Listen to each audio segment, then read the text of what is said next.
What we really need to do is enable people to have the right conversations with the right people. We've got some phenomenal thought leaders in education in our country, especially in the sector that we work in, in NGOs. Implementing anything like this, there's a skill set around the technology, there's the partners and suppliers.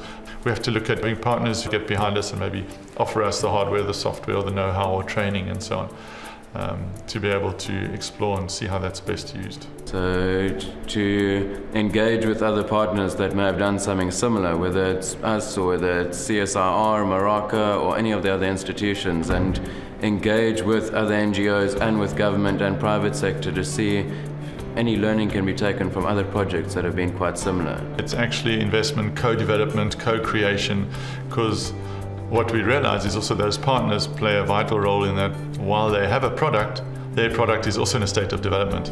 So we work together on those fronts.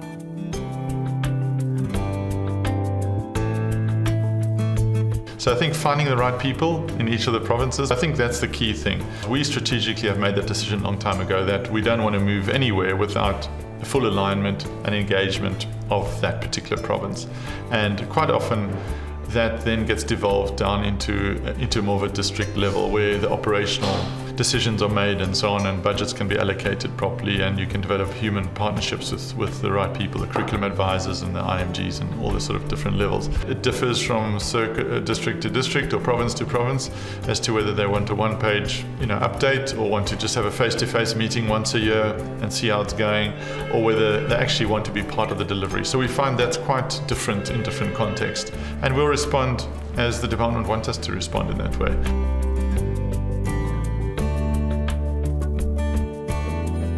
Documenting and knowledge building is really, really important so that the learning can be shared a little bit more widely.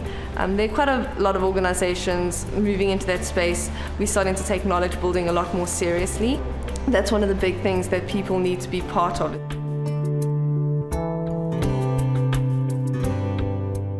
In starting our tour and replicating, make sure that there's a strong pilot or some strong base that you're working from, and make sure things are defined as best as possible and well structured, so to try and preempt some of the mistakes that will happen. What we're looking at doing is strengthening our model and forever testing and improving it and optimizing it so that when we do replicate, we're replicating strong, well thought out principles that have been tried and tested. So it's about duplicating that model, seeing how it can work differently, what adjustments need to be made to it when it's in Duncan Village in the Eastern Cape, Jane Furs in Limpopo, and wherever we go beyond that.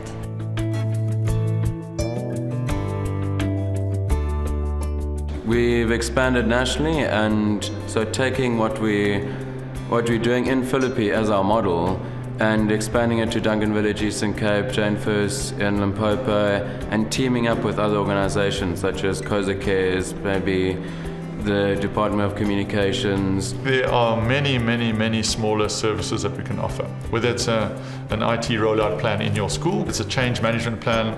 If a lot of the work we do is around quality assurance, so if there's funders or organizations or business who want to give schools 20 computer labs. We've found ourselves increasingly asked to do a sort of a monitoring and evaluation quality assurance role, going to see that the installations are done well, that the teachers are engaged in the process. So if they're donors who are putting this in and they want an independent, impartial view on this, we'll do that. And it really is about scale. So how do we take some of the really good opportunity or some of the really good work that we've done and scale that up to, be able to impact on thousands of lives, not just, the few hundred or thousand in our immediate community where we do the work, but how do we let that have impact on thousands of schools, thousands of teachers, thousands of children nationally and then at large.